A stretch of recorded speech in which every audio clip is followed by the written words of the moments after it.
Conversaremos sobre las oportunidades que Estados Unidos te ofrece como inmigrante. Y esto es Hispanic Connection. Hispanic Connection. Infórmate, actúa y triunfarás. Hola amigos de Hispanic Connection, soy Samantha Lugo y esta es una plataforma hecha especialmente por inmigrantes para inmigrantes porque le queremos ver triunfar. En este espacio va a encontrar la información que usted necesita para salir adelante en este país.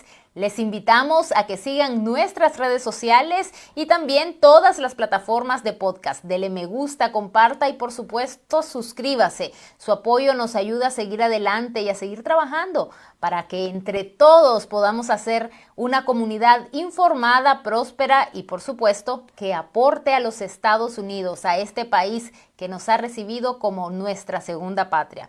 Hoy vamos a hablar de las peticiones familiares a través de cónyuges que son residentes permanentes. Pero antes de entrar de lleno al tema, veamos este video para saber a qué nos referimos cuando hablamos de peticiones familiares. La Ley de Inmigración y Nacionalidad de los Estados Unidos permite la inmigración a través de la relación con un ciudadano estadounidense o un residente permanente. A esta forma de emigrar se le conoce como petición familiar. Los ciudadanos estadounidenses pueden pedir a hermanos, hijos, cónyuges y padres. En cambio, los residentes permanentes solamente pueden pedir a cónyuge, hijos menores de edad e hijos mayores de edad solteros. El proceso se puede hacer dentro de los Estados Unidos o en el extranjero a través de una embajada de los Estados Unidos. El tiempo de procesamiento depende de la categoría en la que se aplicó. En capítulos anteriores hemos hablado sobre peticiones familiares. Si quiere ver el enlace en el que se habla de peticiones familiares de padre a hijo, lo puede encontrar en nuestro podcast en la descripción. Ahora recibimos a nuestra abogada Noelia Ramos, experta en inmigración, bienes raíces y asesoría corporativa. Como siempre, bienvenida, abogada. Muchas gracias, Samantha, un placer. Abogada, sabemos que se puede llegar a la residencia permanente a través de una petición familiar de un cónyuge, pero es lo mismo que este cónyuge sea ciudadano estadounidense o residente permanente. No es lo mismo, Samantha. Y la diferencia radica en que en el sistema de las leyes de inmigración en Estados Unidos, todo funciona bajo categorías. En el caso de los ciudadanos son considerados parientes inmediatos con una categoría que no requiere una lista de espera. Sin embargo, los esposos de residentes son considerados categoría preferencial y hay una espera. La palabra preferencial le confunde a muchos pensando que por ser preferenciales van a pasar, pero realmente viene una lista de espera donde van a ser cada mes reportados en la cantidad de visas que se están avanzando en el procesamiento y la persona, de acuerdo a la fecha de cuando fue introducida esa petición, el cual yo siempre hago la similitud, míralo como que si fuera tu número en la lista, en la fila, ¿no? Esa fecha, que es la llamada fecha de prioridad, es la que nos permite monitorear por cuál fecha o casos recibidos en esa fecha el gobierno va trabajando. Entonces, esa es la gran diferencia entre ser pedido por un ciudadano o ser pedido por un residente.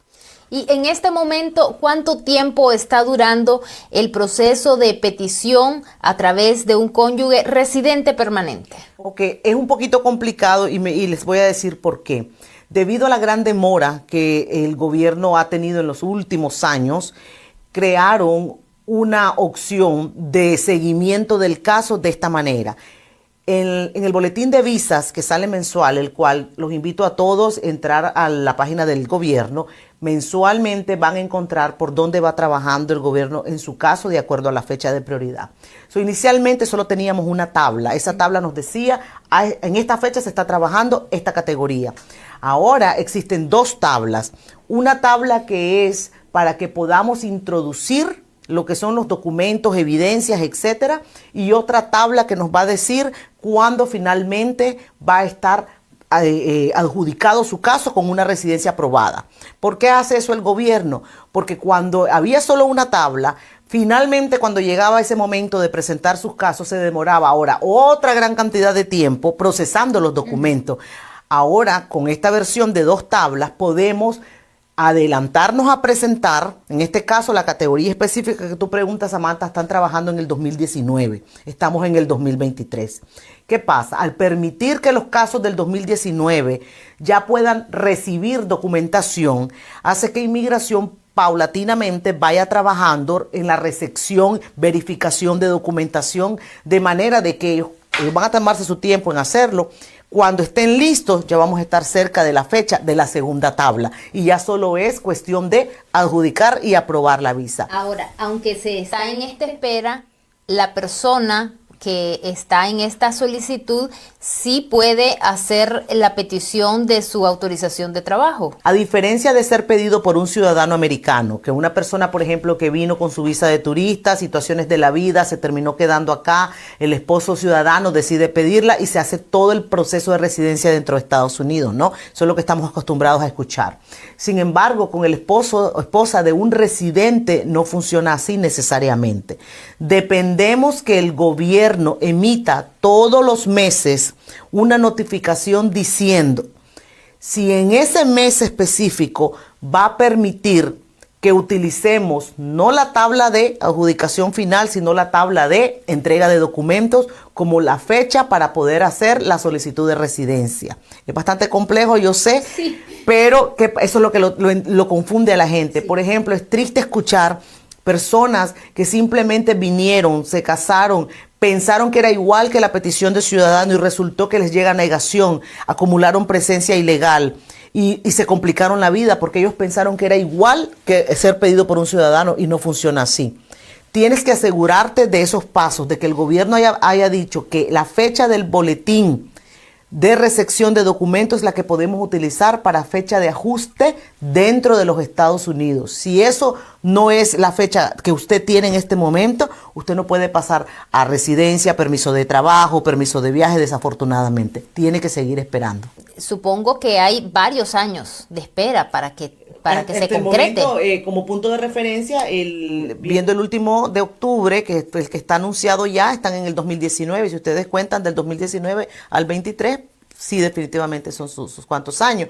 Pero repito, si el gobierno y usted está aquí con una visa que entró legal y está en estatus, podemos hacer el cambio de estatus si el gobierno anuncia que podemos utilizar la fecha de solamente introducción de documentos. Es confuso, yo lo sé. Por eso los invito a que se familiaricen con lo que es el boletín de visa. Creo que un día vamos a tener casualmente solo uno de boletín de visa porque vale la pena que usted entienda. Y por supuesto también otra cosa que puede hacer es acercarse a un especialista en inmigración. Si usted quiere una cita con la abogada Noelia Ramos, puede escribirnos a nuestras redes sociales o bien al correo info@hispanic-connection.com.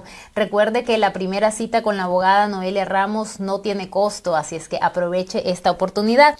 Volviendo al tema, abogada, ¿qué pasa si esta persona, el cónyuge, que es el residente permanente, en el transcurso de este tiempo, que podrían ser varios años, pues llega la oportunidad, cumple con los requisitos para que se convierta en ciudadano estadounidense?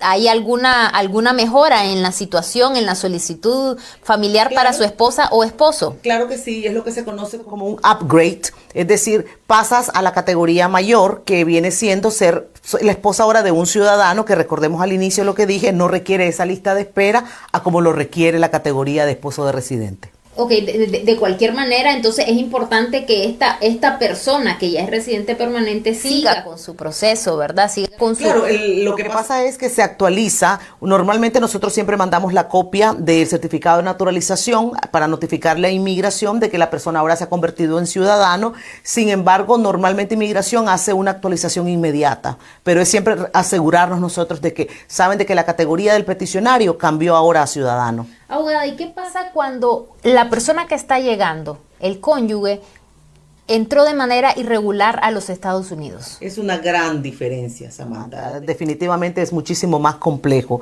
El esposo de un residente que haya entrado por frontera ya desafortunadamente está incumpliendo básicamente la ley de inmigración, punto 1. Punto 2, puede acumular presencia ilegal.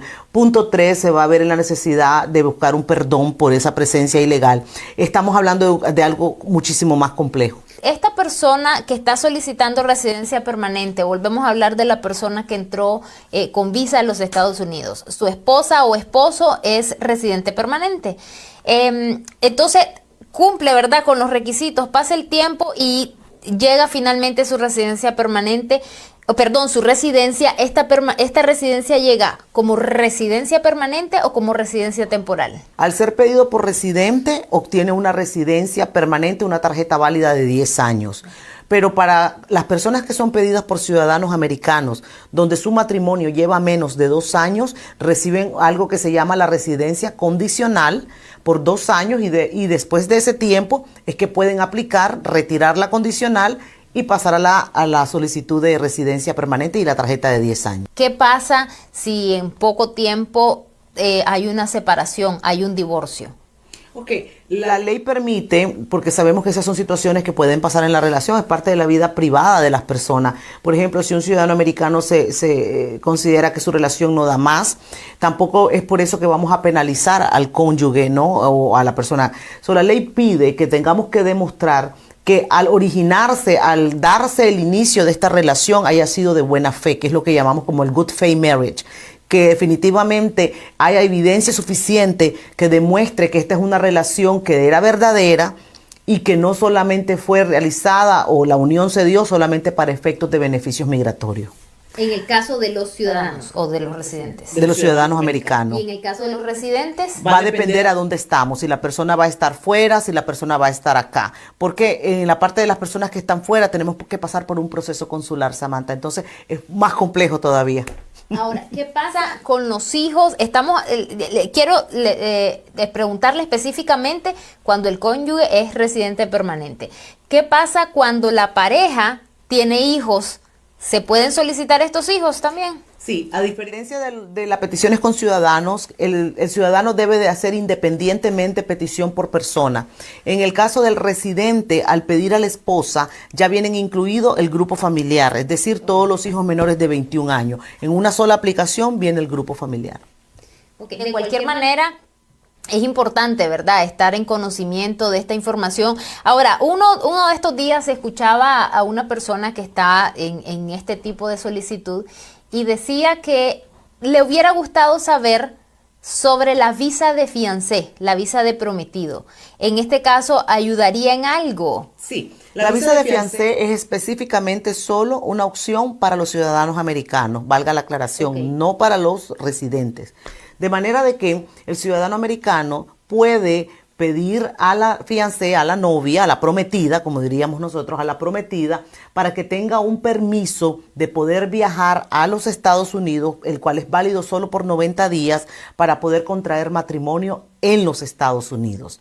Y ya después de contraer matrimonio se inicia un proceso de residencia. ¿Y eso qué beneficio tiene contraer matrimonio en los Estados Unidos? Cada persona y cada caso es diferente, tienen intereses diferentes. Por ejemplo, vemos familias separadas que por la X razón, situación en el país, la mayoría está aquí o la mitad de la familia está aquí o la otra mitad se encuentra en otro lugar, pero los otros no pueden viajar al otro país. Entonces se trata de ubicar un punto medio donde todos puedan venir. Entonces, pero en el trámite específico no hay ninguna variación de tiempo si se viene como fiancé. Bueno, la ruta es más larga. Hasta cierto punto, comenzando con una fiancé antes de pedirla directamente como esposa. Okay. Porque al pedirla como esposa ya es la esposa.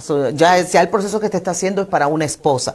Pero al iniciarlo por vía de fiancé, pues obviamente primero tienes que pasar todo el proceso de lo que es la visa de fiancé, después venir, se tiene que casar y entonces apenas iniciar el proceso de residencia. Bueno, muchísimas gracias, abogada, por siempre aclarar todas nuestras dudas. Esperamos que ustedes también hayan disfrutado y hayan aprovechado toda esta información. Recuerden seguirnos en nuestras redes sociales, activar las notificaciones. Estamos en todas las plataformas de podcast, también en nuestra página web hispanic-connection.com. Allí puede encontrar este episodio y todos los episodios anteriores con información sobre inmigración importantísima. También recuerden que los días jueves tenemos nuestro en vivo donde analizamos las principales noticias de inmigración de la semana y por supuesto respondemos las preguntas que nuestra querida audiencia nos hace llegar a través de nuestras redes sociales. Como siempre nos despedimos recordándole que si usted está informado y actúa, usted va a triunfar. Sea fuerte y valiente. Conversaremos sobre las oportunidades que Estados Unidos te ofrece como inmigrante. Y esto es Hispanic Connection. Hispanic Connection. Infórmate, actúa y triunfarás.